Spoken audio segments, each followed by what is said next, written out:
friends, lovers of freedom across the world. I welcome you to this amazing program. Wherever you are joining me from, I appreciate you and I thank you for being part of this program. Please like and share the program on your platform. Share to family and friends. Share to everyone that is close to you so that they can be part of this very platform and be able to send information across. Fellow Biafrans and people of the world, viewers across the world, in this very platform, we do not come here to instigate violence. We do not come here to preach hate. We don't come here for saga or to attack any individual. What we do in this platform is to send information across to the world on the true situation of things in Biafra land and in the contraption called Nigeria. There are so many things that are not being taken note of. There are so many things that are happening that are being told in a different form. In this platform, we bring those information to your doorstep and tell you exactly how things are. There are certain videos that you might not be able to come across on the media. Some videos that are hidden from the eyes of the people, we bring them out and share it through the social media so that the world will be aware of what is going on in the contraption called Nigeria. I welcome every one of you, and I'm going to share a very important information as we speak. I want you to watch this video from the beginning to end. You will understand what we are talking about. So many things that you can't see online. You are going to see it here. So listen to this very video from the beginning to end, and I bet you're going to enjoy it. Let us watch it together and see what the video has to say. Thank you very much, Biafrans in Belgium, the Liaison Office, Biafra Liaison Office in Belgium. Thank you very much, the Cabinet, the Biafra Republic Government in Exile. I thank you very much, those who are listening and watching from different social media platforms.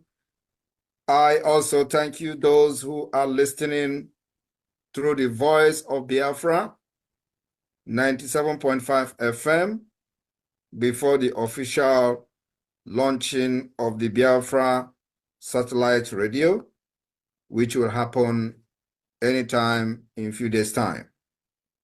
I welcome all of you to this tour of Belgium. I want everyone to understand that we have picking up guns to defend our land, and the gun is not going down until the Biafra is liberated from the Islamic State of Nigeria. For decades, Biafra people have been treated like slaves within the Nigeria enslavement. Over 100 years, we have suffered marginalization, and we have seen worse than the apartheid in South Africa. Today, Biafra person cannot be a president in Nigeria. Biafra do not have seaport. Biafra do not have the presence of any embassy. Biafra do not have any office or any presence of multinational corporation. Biafra do not have any headquarters of any world class organization. Biafra land do not have the presence of the Nigeria federal government. Biafra land do not have road. Biafra do not have school. Biafra land do not have hospital. Biafra do not have social amenities. Biafra do not have any presence of Nigeria state within our land. This is not something that started yesterday. This has been the result of the marginalization, discrimination with impunity, the dangerous diversity of the Nigeria state that Biafra people is unfortunately being part of Nigeria. This is a mistake that British government have done, and will continue to hold the British government accountable. Will continue to blame them until the day Biafra will finally gain its freedom from Nigeria. The British, out of their selfish interest, joined people that have nothing in common together, and they begin to compete among themselves, religious-wise, economic-wise, educational-wise, and cultural-wise. And this whole combination of this pull apart from each other become a dangerous diversity that we suffer today. Biafra people embraced Christianity. Christianity preached about love of one another. Christianity preached about do not harm your fellow human. We embrace Christianity. Our cultural and traditional religion also preach the same. Do not harm any person that is your close relative, your friends, extended families, and even foreigners and strangers. This is what our value system is all about. We embraced the foreign God and become even more radical than them. And then as time goes on, we begin to see the Islamic State, we begin to see the Fulanis coming with aggression, coming with terrorists, coming with terrorism, attacking and killing Biafrans since 1945. This led to the declaration of Biafra by Chief Odumegwu Ojukwu in 1967. Nigeria, being a dangerous diversity, witnessed coup upon coup, military coup upon military coup. And as this was going on, Simon Ekpa was not born. From 1967 to 1970, as Biafra struggled to exit Nigeria because they feel that their life is being threatened and their future and existence is being under attack. They fought a brutal war. Simon Ekpa was not born by then. After 1967 to 70 war, Nigeria declared that it was a no victor, no vanquish. By then, Chief Odumegwu Ojukwu was in exile. At the end of the day, he came back. He was celebrated because the decision, he saw what many people did not see. The people who fought Ojukwu today is being massacred in their villages. Gowon is one of them. Gowon village has witnessed the highest IDP camp within the Nigeria state. He didn't see this coming today.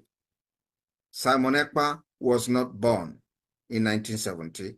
Simon Ekpa was not born in 1979. Simon Ekpa was not born in 1980. Simon Ekpa was not born in 1981, was not born in 1982, was not born in 1983, was not born in 1984. Simon Ekpa was born in 1985. In 1982 to 1984, a man called Buhari planned coup against Nigeria. Out of this dangerous diversity, he became a military dictator under military rule in Nigeria. It was not as a result of Simon Ekpa. Simon Ekpa was not born. People are not asking question, why are there this coup upon coup upon coup within the Nigeria state being carried out by North and of course Yorubas? But whenever this coup happens, and if there is one single Igbo man in this coup, or one single Calabar man, or one single Ijaw man in this coup, it becomes Igbo coup. After that, this man called Buhari committed many atrocities, including an international crime. 1984, they kidnapped a man called Umaru Dikko from London because he believed, as a Fulani man, he doesn't respect law, not the law of his own country, not the law of any other country. He came back after many years to become a civilian president with impunity.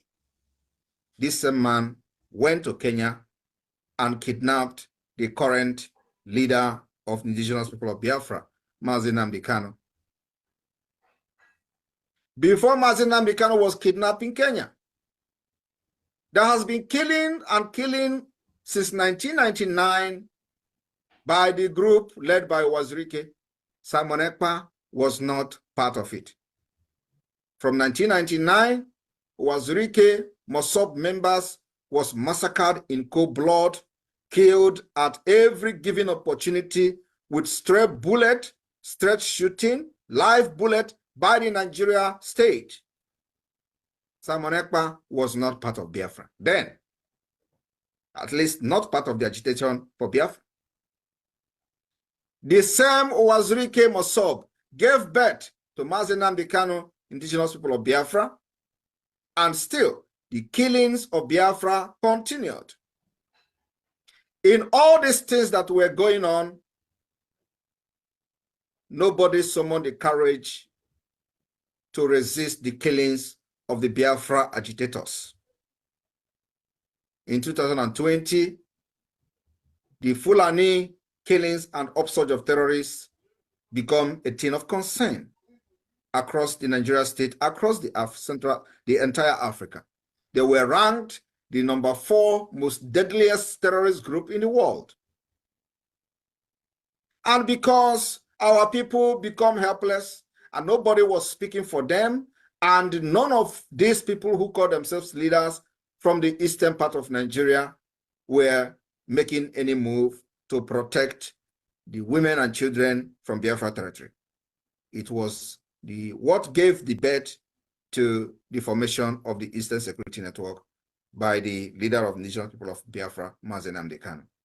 Simon Ekpa was yet not part of the leadership of the Biafra movement. After the Eastern Security Network was formed, they made sure they protected our people going to farm in the eastern part of Nigeria. It took them within 1 year, just the mention of Eastern Security Network then made the terrorists to flee from our land. Remember that those who pushed these terrorists to Biafra land did not push them to come and feed their cows. They came prepared for jihadist movement. This did not go down well with the Nigeria state that is being controlled by Fulani terrorist sponsors, from the president down to the lowest person. It didn't go down well with them. And they could not also eliminate the Eastern Security Network. So there is need to hunt for the founder and the head of the ESN and the Biafra movement, which is Mazi Nnamdi Kanu. While this was going on, Simon Ekpa was just a broadcaster, making videos, sharing videos, exposing Nigeria state, and nothing else. This led, they went to Kenya, kidnapped Mazi Nnamdi Kanu in 2021. I want people to understand that I'm just trying to make this as brief as possible, because between 2015 to 2017, we have witnessed the massacre of Biafra agitators under indigenous people of Biafra, IPOB. They were killed in hundreds at every given opportunity. There has never been any reprisal attack against these killings. There has never been any consequences on the Nigeria side for killing Biafrans. Never has there been any consequences. They killed and we make noise. Those who were then make noise, and that is the end. As this was going on, some people who are today blackmailing and betraying the movement they started were the one who pushed these people to go and die.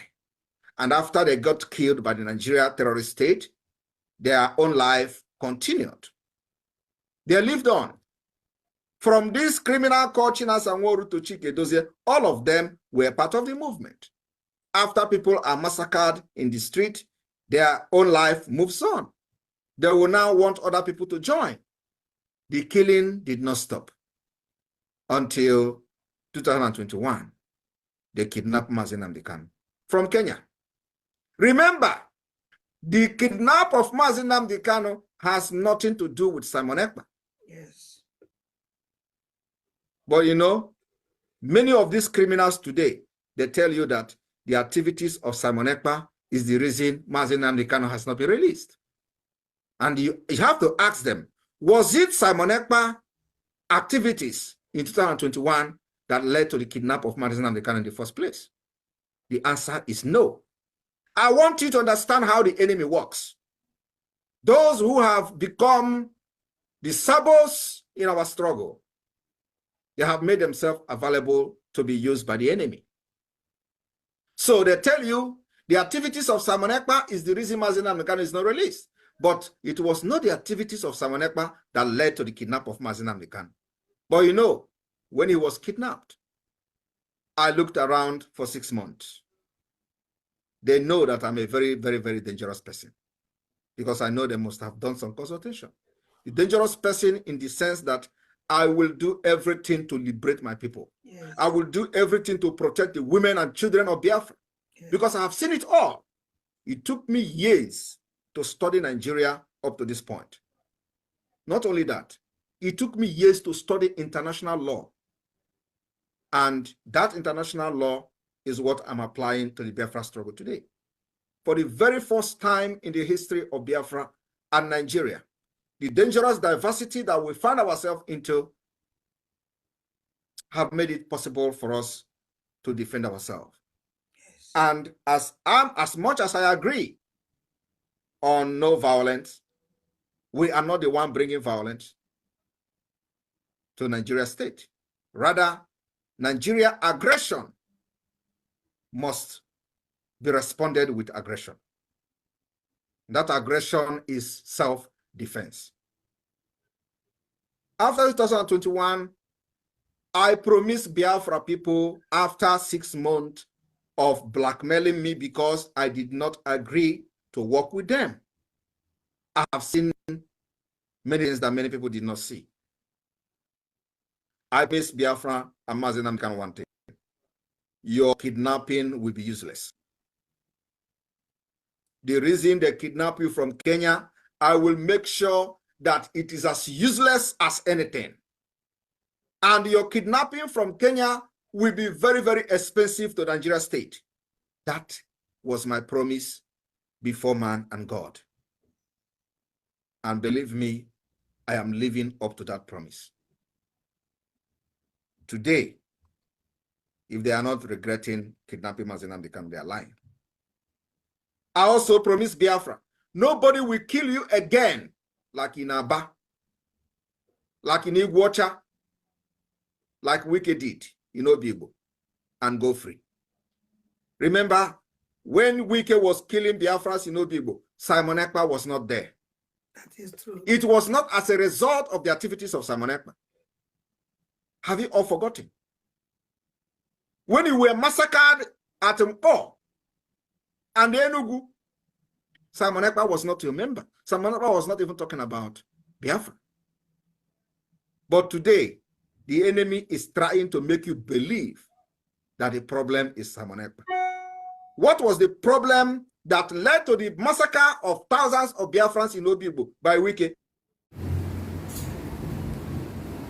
Thank you so much for watching the program. I appreciate you for your patience to watch from beginning to end. I hope you have learned a lot from this very program that I just played, this video. Please like and share the video. Share to all platforms. After sharing the video, now you can go to the comment section and put down your comments. Whatever suggestions, contributions you have to make, what do you think about the video I just played? Go to the comment section and put your comment. I will go to the comment section and I bet you I am learning a lot from there, and you can equally learn from there. Let us share our experience on that comment section. Thank you so much and stay blessed. Don't forget to share, and we continue to bless you as you share. Biafra government, peace, progress, unity, and equity. We move airborne.